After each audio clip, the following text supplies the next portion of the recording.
Hi everyone, welcome back. I want to look at a couple of ideas today in our Course in Miracles that are so essential to the reversal of the thinking of the world because they confront in you the necessity to look at your own denial, right? They bring about that confrontation in you because A Course in Miracles, as you well know, is a complete confrontation with your idea of yourself and who you truly are. And it really demands for this right to look at your own belief system. If you feel threatened in your belief system, that's a sure sign that it isn't real, right? Nothing real can be threatened, right? Nothing unreal exists. Herein lies the peace of God, right? So if you're threatened by any of these ideas of A Course in Miracles, it's because your belief system is based on ideas that are not true, and you're trying hard to defend them. Huh?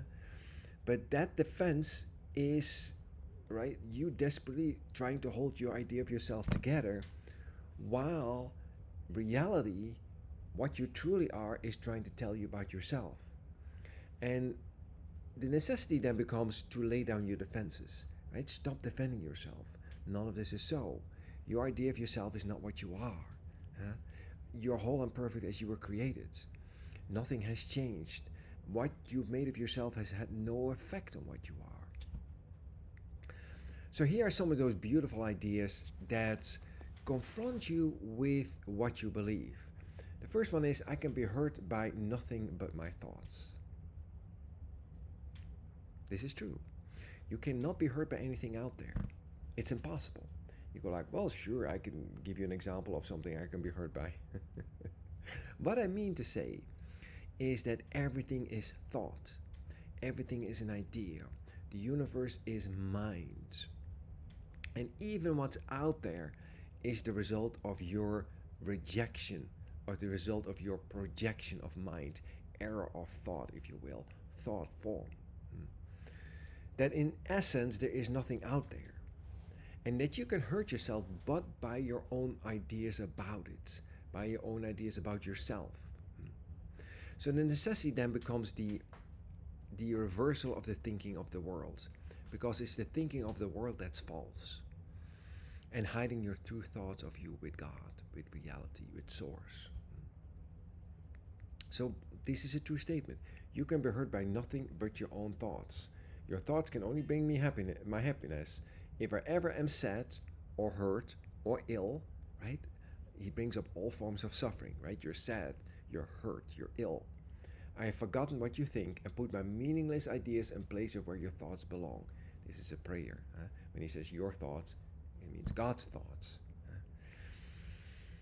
But I love the uncompromising nature of the mind training of A Course in Miracles, and I know many of you out there do as well. It's that what makes this attainable. If you were even allowed to compromise truth with falsity, truth would be wholly meaningless and this could not be attained. The Course in Miracles is either true in its entirety or not at all. Right? So this then becomes the reversal of thought, the reversal of the thinking of the world, and the reversal of your belief system. That's all the same thing. The undoing of your idea about yourself. What an amazing idea, right? Here's another one. I can elect to change all thoughts that hurt today, right? The power of decision is my own. I can elect to change my thinking, my thoughts. And in that is the release of all that I now believe. It's the release of the thinking of the world. In that I free the world from all that I thought it was. Because what holds this world in chains but my beliefs? Beliefs are strong and powerful indeed. They're not nothing, right? They are true or false, but they're not nothing. It's impossible to have a neutral thought. It's not possible. Every thought has all the power in the universe. The question is not that. The question is, what thoughts are you holding on to? What thoughts are you trying to defend? Because I guarantee you that the thoughts that you think with God need no defense. They communicate, they flow freely, they extend onto themselves. I love this. It says here, loss is not loss when properly perceived. There's another way to look at that, right? I can see peace instead of this. Whatever you look upon, you give it some meaning, right? You've given it all the meaning that it has for you. And yet it doesn't have any meaning. Everything you see is without meaning.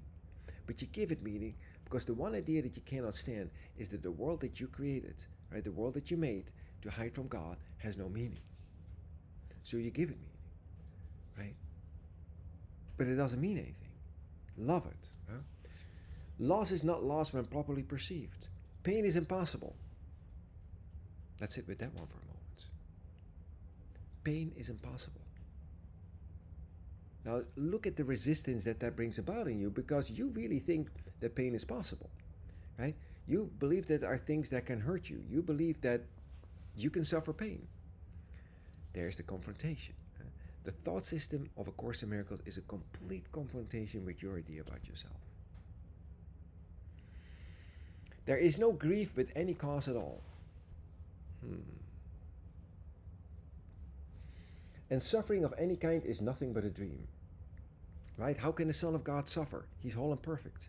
Right? He can suffer in dreams, but dreams are not reality. Right? Suffering is impossible. Statement of truth. This is the truth, at first to be but sad. Here's the mind training. Here are the, right? If there's any progression, there's the progression of the mind training. This is the truth, at first to be but sad, and then repeat it many times, right? You first just say it, and then you start repeating it to yourself. And next to be accepted as but partly true, you accept it, but you don't believe it wholly as yet. With many reservations, then to be considered seriously more and more. Now you're starting to believe it because you're starting to see the effect it has on you. You're starting to see the changes that it brings about. And finally accept it as the truth. That's the entire spiritual transformation. As you undergo your journey from time to eternity. Huh? I can elect to change all thoughts that hurt, and I would go beyond these words today and past all reservations and arrive at full acceptance of the truth in them. That's the mind training in all its facets and, gradations. Because there is a certain progression in time. Because if you would accept this in its entirety, right here, right now, you just spring into heaven and you're gone. Most of us need what apparently need a little bit of time. It seems to be taking a little time, right? But time in the end is meaningless. Right? There's no such thing as time, right? There's only eternity. Right? Time and eternity are two opposing ideas, and only one of them is true. What an amazing idea. Let me see if I can see something else here. The past is over, it can touch me not. And yet all you see is the past. As he so beautifully says in the mind training, and especially in the early lessons in the mind training, he says your mind is preoccupied with the past. Everything reminds you of your past hurt, right? Everything that happens to you, right, reminds you of that spot of pain that you carry with you in space-time. That spot that you never saw to go again, right? That spot that is so deep down below and covered over with false ideas that you can't even quite remember it. Yet what happens is, as you awaken, as you're being penetrated by the light, and these ideas are being corrected, right, that it's being laid bare, right, that spot of pain is going to resurface. And now you have a choice. You can either decide to again project that pain on the world, or you can decide to let it be healed through your own forgiveness. What an amazing idea that basically by going forward in time, you actually go backward in time. You go back to the first mistake, right? That initial hurt, that initial false idea that you started to take seriously, because it isn't true, right? You cannot possibly be hurt by anything. What an amazing idea. Unless the past is over in my mind, the real world must escape my sight. Right? You see nothing. You're blind, deaf, and dumb. Right? You only see form, which is a sure sign you're not seeing anything. Behind that is an entirely new reality that if you just catch a glimpse of that, the beauty of that is beyond anything. Right? And you know it's not of your own making. Right? And it will tell you about what's real, what you truly are. For I am really looking nowhere, seeing but what is not there. That's true. You're seeing what's not there. You're listening to voices that are not speaking. And this is the world. This is your own making. These are the noises and the sounds of this unreal world. So your awakening then becomes an undoing, right? You're not really learning anything, you're unlearning. You're letting go of your bad habits, if you will, because you were badly taught. Yeah? You're relearning to step back and let yourself be shown. To not put your own ideas upon the world, but let God's ideas be reflected on the world. Yeah? We call this forgiveness, right? The whole Course in Miracles is nothing but a course in forgiveness. And you go like, yeah, but I've been badly hurt. How can I possibly forgive so and so and this and this and that and that? But what you forget is that forgiveness doesn't apply to anything that's real. It applies to what is not real, right? There has to be somewhere the unwillingness to accept that none of this is real. And if none of this is real, you can't possibly been hurt by anything but your own thoughts. None of this is real. Forgiveness recognizes that, and therefore it's easy, right? No one has hurt you because there isn't anyone out there to hurt you. But rest assured, you'll see exactly what you want to see. And you're going to think it's real because that justifies you in your idea about yourself and your separation from Source. Right? That's why you continue not to forgive, because you need to justify yourself on a continuous basis. Otherwise, what happens? You'll just fall apart. The moment you stop defending your self-identity, right, it'll just go, right? It needs to be tenuously held together, right, and defended, because it's not so. The Son of God, your true identity, doesn't need defense. It's not real. It's real, right? It doesn't need defense. It's wholly defenseless. Truth doesn't need defense. Only falsity does. Right? This is why you see everyone in the world so loudly proclaim that what they believe is true. None of it is true. Not a single thing. Right? Nothing the world believes is true. This is directly from our Course in Miracles, and it's a true statement. Nothing the world believes is true.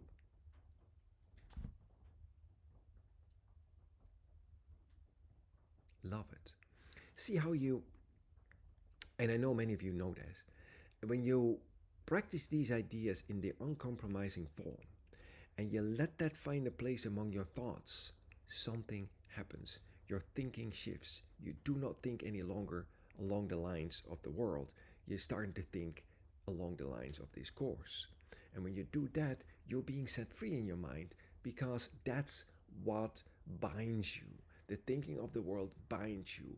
It's false thoughts, and it binds you closer and closer to all illusions. But the moment you're willing to question it, and this is how all awakening starts. You start to question things, right? You start to be open to other ideas. You start to let go of what you thought was true. Those who scream the loudest are those who are most afraid to let go of their own thoughts, of their own beliefs. But remember, everything is an idea. Everything is thoughts, right? The universe is minds. So you're an idea. And an idea is always diminished by the world. You go, well, it's just an idea. It's just a thought. Or you have a fear thought and you go like, well, that's not so bad. No. Again, there are no such thing as a neutral thought, right? All the thoughts have all the power in the universe with you. This is why you become really sensitive to your thoughts. You become really sensitive to a fear thought. You become really sensitive to an attack thought, right? In your awakening. Because the veil is really thin, right? So it affects you right away. You're not heavily defended in your own belief system anymore. So here, these are just some ideas, right, that hopefully will help you stay on track, because all we do is help each other and remind each other. Because we are teachers. You are a teacher. Right? Once you have accepted this, you are a teacher of God. You are an awakening mind. And all we do is remind each other of what is true. And if one of us forgets, the other one will remember. If I forget, you'll remember. If you'll forget, I'll remind you. That's the purpose of a teacher of God, right? His presence justifies that you question your own beliefs, right? It brings another thought into the mixture. Now, see how this is not accepted by the world. You can walk into any place and say, hey, there is no world. Let's now see how many actually are glad to hear that and then start not immediately attacking you. All right, I can be hurt by nothing but my own thoughts, which is one of the lessons. Try that. See how that works out. Huh?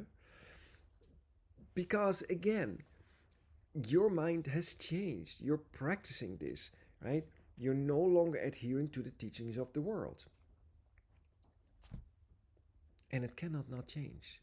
And you will be different. There is no doubt about that. Be glad. Be glad that you're different. Be glad you no longer fit into that limited, conceptual, um, binding way of thinking, because your new way of thinking raises your frequency. And that's how you become enlightened. That's how you free up your mind, right? You think in a way that aligns with the universe, right? You align yourself with source. And in that, there is no longer conflict. Yeah, there's no longer any necessity to vent at yourself. There's no longer necessity to separate from source. So now you're inviting in the idea of being one with source. So these are my ideas for today. Remember, you're not alone in this. There's a worldwide acceleration of awakening going on, right? Um, Years ago, you couldn't even say this, right? There was very, very little support for this. These days, there are many, many of us that are waking up. You're not alone in this. You go like, well, I'll never get this, or I'm struggling. Well, maybe so for a moment, but remember, again, use these ideas, right? Anytime you're struggling, it's usually because you're not using the ideas to the full potential, right? You're maybe they sound good, but you're not quite believing yet. Keep practicing. Practice makes perfect. It really does, and you will not. You cannot fail in this. You cannot, because you are already that in truth. You're just really reminding yourself. I love you. I hope you have a great, great day wherever and whenever you are. And I'll see you out there.